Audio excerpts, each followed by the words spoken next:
Hello, আসসালামু আলাইকুম। Welcome to my new another video. আজকে আমরা চলে এসেছি, আমি আর আমার বাতিজা হুন্ডাতে বাইরে আইছি। আজকে আমরা একটা কলের লাইন দিমু, ডিপ কল থেকে আমরা আমার বাসার মধ্যে লাইনটা আনবো ঘরের মধ্যে। এই জন্য আমি আর আমার বাতিজা হুন্ডা নিয়ে বাইরে গেলাম।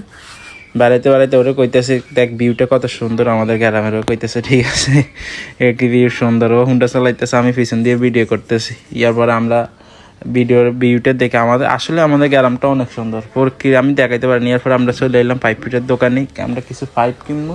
পাইপ কেনার পরে কাম শুরু করতেছে, আমার মিস্ত্রিরা কাম করতেছে। এই লাইন এখান থেকে সোজা আমার প্রায় 140 ফুট পাইপ টানি আমি লাইন টানছি আমার ঘরের মধ্যে। এখান থেকে ওই আমার এক ফুফাতো ভাই আছে, উনি ডিপ কল বইয়েছে দুইটা একসাথে। একটারে পানি একটু খারাপ হয়েছে আর উনি আরেকটা বসাইছে। এই কারণে যে আমি ওনার দ্বিতীয়টা আমি কিনে নিছি। এই কারণে ওইখান থেকে লাইন একবারে পিছন থেকে 140 ফুট পাইপ টানছে। আমারও মিস্ত্রিতে ডর লাগাই দিছে প্রথমে, বললো ভাই এত দূর থেকে যে লাইনটা না, আপনার মোটর যেটা আছে ওইটা তো মনে হয় না ক্যাপচার করতে পারবো। আমি বলে পারবো, তুই কাজ কর, দেখবি ইনশাল্লাহ। এরপর ও কাজ করতেছে আর ও হাসতেছে, ও নিপল লাগাইতেছে। আমি বলতেছি কি রে, কি করস তুই? বলে এটা হাওয়া চেক করতেছে, হাওয়া অ্যাকুরেট আছে কিনা এটা দেখতেছে। এরপরে ও ফিল্টার লাগাই দিছে। এইভাবে ও ফিল্টার লাগিয়ে করে সুন্দর করে কাজ করতেছে। আমি ওর সাথে মজা করতেছি কি আর আমার বাতি যারা শতানি করতেছে, ও সবাই টেপের জন্য বসে আছে। এরপরে ও প্রচুর দূরত্ব টেপ লাগায় পাইপ ফিটার কাম। এই কারণেই ও টেপ লাগানোর শেষে সকেট লাগাই, এরপর আরেকটা পাইপ দেওয়া দিয়ে পরে ভিতরে ডাইলা দেয়। এটা সব পাইপ আমরা প্রায় 30 ফুট নিচে আমরা ডালবো। 30 ফুট নিচে ডালার পরে এরপরে এখানে সব পাইপ আমরা এখন 30 ফুট নিচে এখন ডালবো আস্তে আস্তে। এরপরেও ডালতে 30 ফুট ডালার পরে যে আমরা আবার এখন উঠাইবো এটারে করি, পানি উপরে উঠাবি। এরপরে লাইন করে দিব।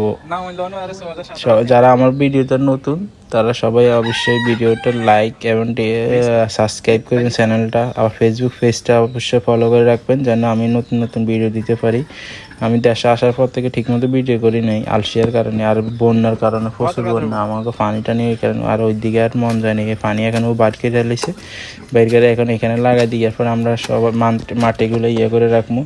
মাঠে পানি দিয়ে এখন লাগাই। ও গন্ধ শুনতেছে, প্রচুর গন্ধ করতেছে, কারণ অনেকদিন থেকে বন্ধ ছিল তো নলটা, এই কারণে গন্ধ শুনতেছে। এরপর পানি কিছুক্ষণ করে ও আবার বসাই দিব। হাতেও ব্যথা পাইছে প্রচুর, কারণ এটা পুরা ড্রেনটা ছোটো করে আলাইছে। এখন ও এর হাতে দিয়া ও এখন টেপ লাগাইয়া এরপরে ও লাগাই দিব, ঢুকাই দিব 30 ফুট। আমি ওকে বলছি, ভাই তুই 30 ফুট দাস কেন, তুই আরও দুইটা বাড়তি দিয়ে 50 ফুট। না ভাই 30 ফুট সবাইরে দিই, সব জায়গাতে 30 ফুট। ওদের দুই ঘরেরও 30 ফুট করে দিছি, আপনারটা 30 ফুট সমস্যা হইব না। আপনি 30 ফুট দিলে এই সমস্যা হইবে না। আমি বলেছি দেখ সমস্যা তো হইব না কস, এরপর যদি সমস্যা হয় তখন কি করবো? এরপর না ভাই আশা করেন ওদের তো চলতেছে, ওদের করবো। এরপর ও হাতে ব্যথা পাইছে, ও এটা লাগাইতে যায় কয়েকবার হাতে ব্যথা পাইছে।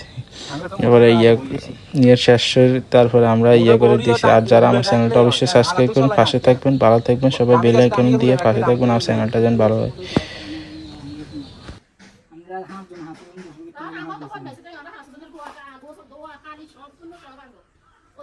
নিচে ডালাই দেয় না নিচে ডালা দিলে আপনার ভবিষ্যতে কিছু হলে তো সমস্যা কি, ডালাই ভাঙি তো উড়ে যায়। এই দুই মধ্যে রেঞ্জ গুলোতে না গাইলে এই সব আটটা চলা বাংলা কোন একটা ছোট করিয়ে রে বিজলা করে না ছোট কই দিও এইটা বড় করে দিও যেতে পারবে না কিন্তু বেশি ছোট করিয়ে রে মোর কাম করেন কে এই নিউ সিস্টেমে এরকম মনে হয় না। এটা কি জানেন আর এখন খুলবে তো 5 টাইমস ঘুরবে না ঘুরবে দে ওই টিএন এর সিস্টেম সোজা পাই দে সোজা এমন না খারাপ মারি আপনি